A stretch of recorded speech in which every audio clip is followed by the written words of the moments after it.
Of course. Yeah. 2వ తారీఖున Gajuwaka PS లిమిట్స్లో షీలానగర్ ఉంది. షీలానగర్లో వెంకటేశ్వర కాలనీలో ఒక గ్రేవ్ హెచ్బి ఒకటి జరిగింది, నైట్ హెచ్బి ఒకటి జరిగింది.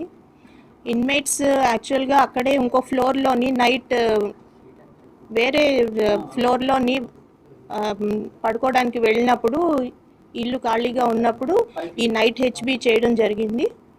సో అందులో దాదాపు 100 తులాస్ గోల్డ్, 13.5 lakh క్యాష్ పోయిందని మనకు కంప్లైంట్ వచ్చింది. దాన్ని రిజిస్టర్ చేసి ఇమీడియట్గా clues team, south crime team మొత్తం కూడా అక్కడ విజిట్ చేయడం జరిగింది. సీనియర్ ఆఫీసర్స్ అందరూ విజిట్ చేశారు. దీంట్లో 3 అఫెండర్స్ చేసినట్టు మనం గుర్తించాము, డిటెక్ట్ చేసాము. ఆ 3 కూడా ఇప్పుడు ఈరోజు అరెస్ట్ చేయడం జరిగింది. వాళ్ళని రిమాండ్ కూడా పంపించాము.